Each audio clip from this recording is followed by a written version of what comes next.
Disclaimer: the stories shared on this channel are personal near-death experience and health. My name is Angela Monroe. I am 34. I died for 5 minutes on October 23rd, 2025. I could feel. My name is Angela Monroe.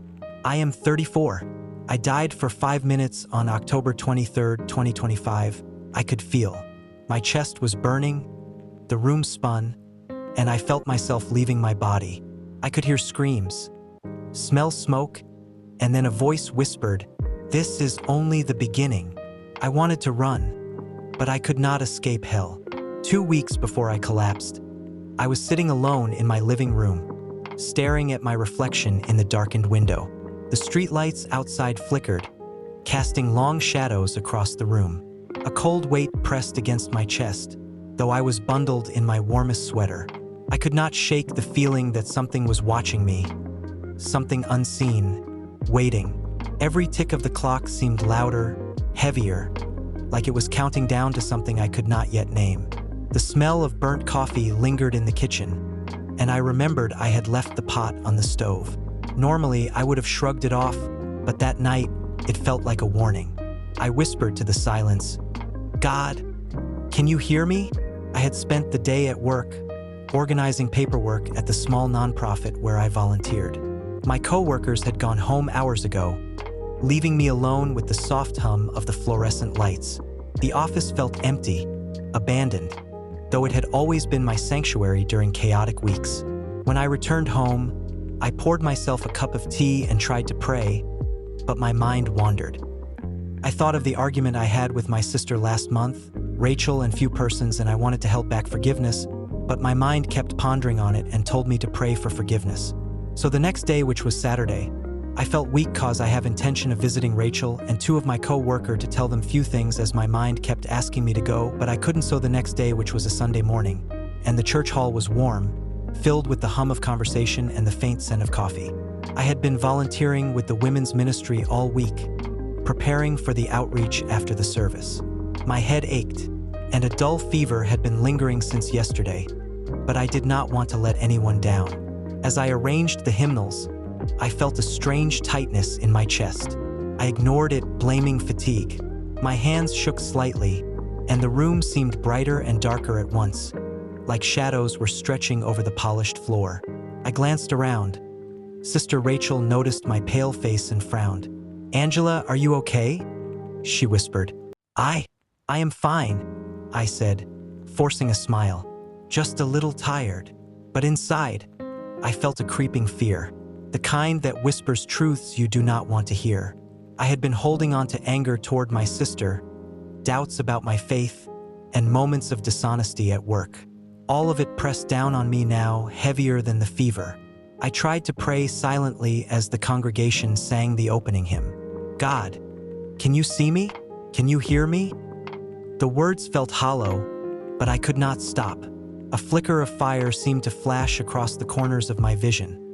Fleeting, quick, gone before I could process it.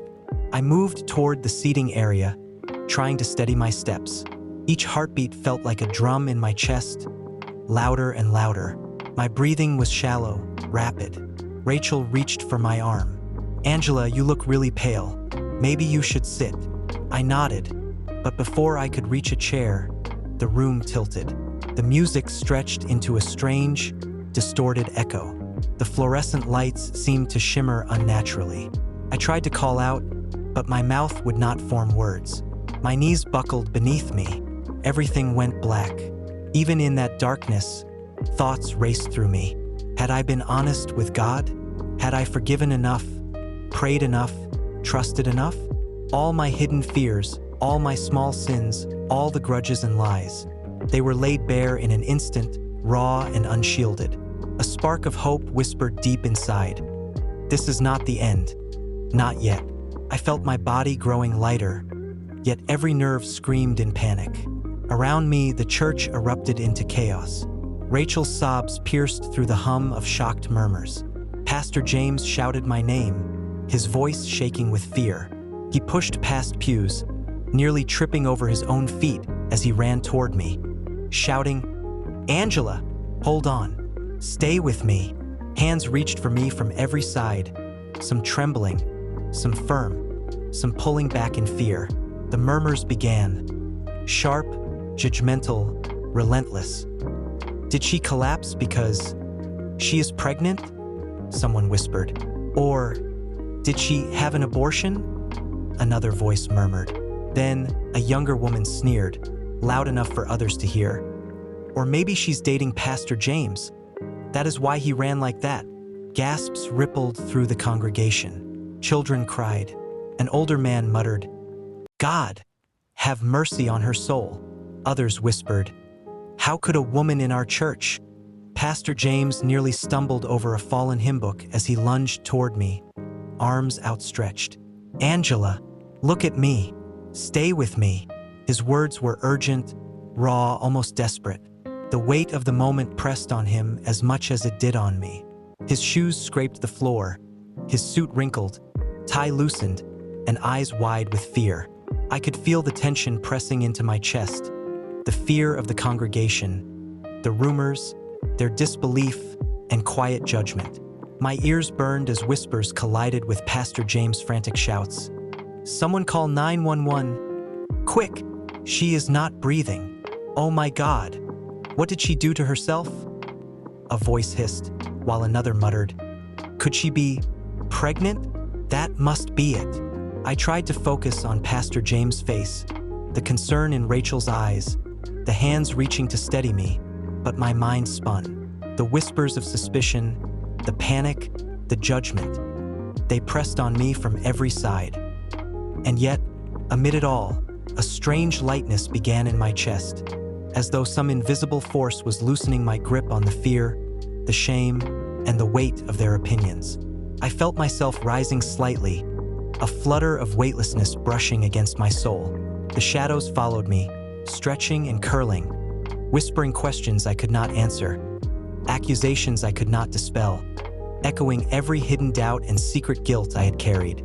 Why did I not reconcile sooner? Why did I hold grudges? Why did I doubt it? Why did I stay silent when I could have made peace? And then, fleeting flashes appeared in the darkness ahead. I saw moments, almost like screens, that shimmered and vanished. A family kneeling in prayer, a stranger feeding the hungry, a quiet corner where someone read God's word in silence. They were faint, brief, and I did not understand. But a voice, warm and gentle, whispered, "Angela, these are places of safety. Remember them." I blinked, confused. The warmth of that whisper contrasted sharply with the shadows pressing against my spirit. It was faint, like a memory of hope I had forgotten. I felt my chest lighten further, my body detaching more fully from the floor, from Rachel's tear-streaked face, from Pastor James' frantic hands, from the terrified, gossiping congregation. The chaos, the shouting, the speculation, the fear, it all faded, replaced by a weightless emptiness. My chest was no longer heavy. My body, my life, seemed to lift into the air. I floated above the church hall, leaving behind the wailing, the murmurs, and the judgment. And yet, the shadows lingered, curling, whispering, questioning, warning. I was rising above the world I knew, heading toward something I could not yet see, suspended between terror and the faintest glimmer of hope. The last thing I remembered from the church hall was Rachel's worried face, Pastor James shouting my name, and someone pressing my hand to check my pulse. Then, everything went still. First, I thought I was dreaming. The church, the people, the sound of Pastor James shouting, all faded into a void of weightless nothingness. My body no longer felt like mine. I was above it, hovering, looking down at the chaos of the congregation. I could see Rachel gripping my arm, tears in her eyes. I felt nothing. I tried to scream, to reach for them, but no sound came. Was I alive or dead? The question pounded in my mind, louder than the heartbeats that had once filled my chest. A day before the service, I had prayed. I had confessed quietly to God all the offenses I had carried, the grudges I had held against Rachel, the resentment toward co-workers, the times I had lied to feel safe. I had asked for his forgiveness, even though I had not spoken to anyone to reconcile. Lord, forgive me. even if I do not yet know how to make it right with them. I felt a weight lift, almost, but I knew deep down that forgiveness alone was not enough. Now, as my body lay on the cold church floor, I felt myself floating above it. My heartbeat was a distant drum, the flashing lights of the emergency responders like stars in a distorted sky. I tried to scream, but no sound emerged.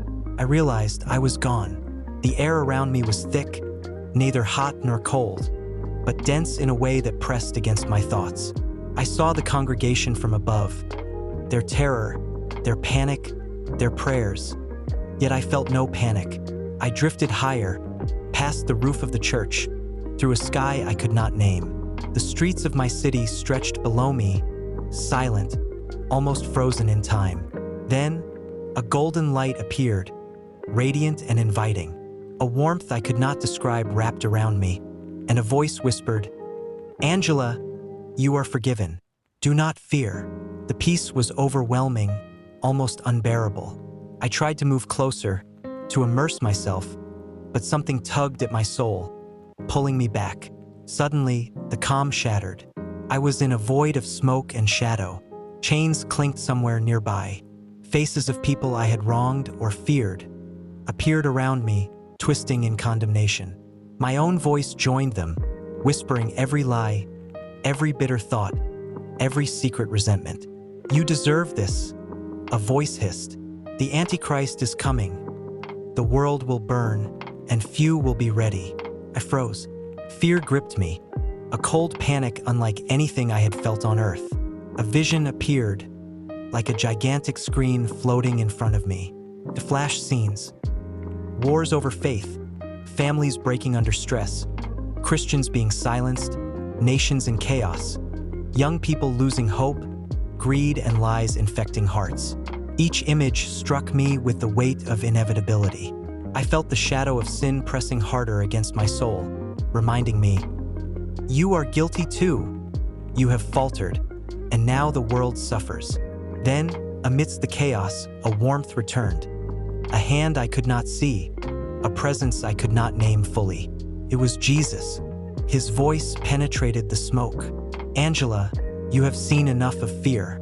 I will show you 3 places to share, so my people may find refuge." I blinked, and suddenly the visions of the world transformed. I was not just seeing destruction. I was seeing opportunity, shelter, and hope for those who would listen. A place of spiritual refuge. I saw small churches, house fellowships, living rooms where families prayed together. Young people read the word on phones in quiet corners. I realized it was not a building, but hearts willing to surrender and seek God amid turmoil. I saw the second place of communal action. Neighborhoods, soup kitchens, volunteers helping refugees and the poor, sharing not only food but the gospel. The images pulsed with warmth and life. Jesus said, "Even in the darkest days, service and love create a shield for those who trust me." And then came the third place of inner safety. Private moments, bedrooms, offices, quiet gardens, where Christians pause to seek God, journal prayers, and meditate on His word. "Even when the world is loud, my children can find me in stillness," He whispered. I did not understand at first. The visions flashed quickly, like flashes of lightning across the sky. How can I tell them? I thought. How will they know what to do? Jesus' voice was patient, gentle, but firm. Tell them, Angela. Share these places. Warn them that trials are coming, wars, moral decay, deception. The Antichrist will rise, and the faithful must be ready. These are not just visions. These are refuges for souls, for hearts, for families. I felt the weight of responsibility. This was not a dream. This was a mission. The shadows of my past, my unspoken grudges, the lies I had told myself. They did not vanish, but they no longer had power over me. I understood grace had always covered me, even before this collapse, even before reconciliation with those I had offended. Then the shadow returned, deeper, darker, pressing like a tide. You are weak. You cannot save them. The world will fall. Rapture comes, and you will watch the lost perish. I felt terror, My mind spun through every recent failure, every moment I had doubted God, every time I had clung to control instead of surrender. But a light flared in the darkness. Jesus' voice cut through the shadow. Do not fear. Trust, and they will be saved. Show them the 3 safe places. Warn them of the times ahead. The world may seem lost, but hearts can be prepared. Hope is stronger than despair. I floated above scenes of modern life. Families arguing over money, children glued to screens, leaders making decisions with little regard for faith. I saw anxiety, loneliness, depression, spiritual confusion. But in every scene, the 3 safe places appeared like anchors. Someone praying quietly, a hand reaching out to help, a family gathering in faith. Jesus spoke again. Do not focus on the darkness. Focus on guiding my children to me through these safe places. Time is short. Hearts are heavy, but they can be lifted. I felt tears, both sorrow and relief. The shadows still threatened, but they no longer had dominion over me. Grace had always been there, covering my own sins days before this collapse. Now I understood why, to prepare me to witness, to guide, to share the message of safety, hope, and refuge. The heat of hell, the chaos of shadow, and the urgency of the visions all pressed upon me. And then, a voice, familiar and unwavering, called my name. Angela, return. There is work for you. Bring the message of the 3 safe places to my children. Share what you have seen, so others may be saved. I felt my body, my real body, calling me back. The tug was no longer violent. It was gentle, insistent, full of mercy. The light, the shadows, the visions, they began to fade. I knew I would return, but not unchanged. My heart, my soul, my mission were now intertwined with what I had witnessed. And just before I opened my eyes, one final thought lingered. The world may not see it coming, but those who listen, who trust, will find safety. My eyes snapped open, and the bright white lights felt sharper than ever. Beeping monitors and the murmur of paramedics filled my ears. I gasped, feeling every bone, every breath, every pulse. My body was mine again, fragile and heavy. Yet my spirit carried the imprint of what I had seen. Pastor James knelt beside me, his hands steady on mine. Angela, you are back, he whispered. Tears shone in Rachel's eyes as she held my other hand. The smell of antiseptic and coffee mixed in the room. I tried to speak, but my throat was raw. My mind raced, replaying the visions of shadow and light, the flames of hell, the golden warmth of heaven, and the 3 safe places Jesus had revealed. I closed my eyes again and prayed, whispering each word as if it were a lifeline. Lord, was it real? Did I truly see what must be shared? Give me the courage, the voice to tell them. The air felt heavy yet still. For a moment, I sensed the same thread of mercy I had clung to in the void. The reassurance that grace had been covering me all along now enveloped me fully. Over the next few minutes, paramedics stabilized me. Rachel kept her hand in mine, whispering prayers under her breath. I noticed every detail: the beep of the monitor, the soft shuffle of nurses' shoes, the anxious frown of Mike Reynolds, the paramedic who had first reached me. Each sound, each movement grounded me in reality. Yet every memory of what I had seen pulsed under my skin like a second heartbeat. When I was settled in the hospital room, alone for a moment, I whispered to myself, trying to process it all. The world I had glimpsed, the chaos, the trials, the people struggling in silence, was coming closer, and the safe places Jesus had shown were not just visions, but instructions, warnings, and hope all at once. The first place, the refuge of prayer and surrendered hearts, could shelter those who felt lost in anxiety or loneliness. The second, the refuge of service, could protect those crushed by societal pressure, isolation, or despair. The third, the refuge of quiet intimacy with God, could sustain those overwhelmed by the distractions, screens, and noise of modern life. I knew I could not keep this to myself. The shadows that had accused me, the visions of the Antichrist, the warning of trials, they were all urgent. And yet, I had been forgiven, even before speaking to anyone I had wronged. That mercy now demanded action, and the weight of responsibility pressed on me. I had to tell others. I had to awaken my heart. The following days blurred into a whirlwind. I called Pastor James, sharing what I had experienced. He listened, his voice calm but fervent, and prayed with me over the phone. I sent messages to Rachel and others, sharing glimpses of what I had seen. Each time I spoke, the memory of the fire and the warmth returned. The voices of accusation softened, and the thread of mercy strengthened. I began writing slowly, carefully. Each word is a lifeline to someone who might be struggling, someone who might be blind to the danger and yet unaware of the refuge that awaited. I reflected on families fractured by neglect, neighbors crushed by poverty, teenagers suffocated by social media pressures, leaders blind to spiritual decay. Each scenario I had witnessed in the vision returned to me with vivid clarity, and I thought of the 3 safe places Jesus had shown. I said to myself, I must tell everyone about this, so if you are still listening to me, think of 3 people who need this story today. Kindly share it with them, and let them hear this. I spoke to small groups at church, trembling at first, but each testimony gave me strength. I described the golden light, the shadows, the flames, and the 3 safe places. I did not sugarcoat it. I told them of the fear, the chaos, the accusations, and the urgency. People listened, some with tears, some with disbelief, but slowly, hope began to grow.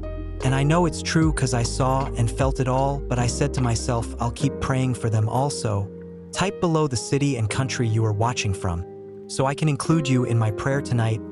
I urged in the moments I shared my testimony online. The connections, the messages, the small signs of impact. They reminded me that the vision was not just a warning, but a call to action. Every night, I prayed again, sometimes aloud, sometimes in silence. Lord, may the ones who need to hear this story see the 3 safe places and find refuge in you. May hearts be softened. May hope rise in the midst of trials. The visions replayed in my mind, flashes of turmoil, of families struggling, of cities in tension. But now, I carried not fear, but clarity and purpose. I remembered the moments in the void when the shadows pressed, when the demonic voice whispered of the Antichrist and the coming rapture.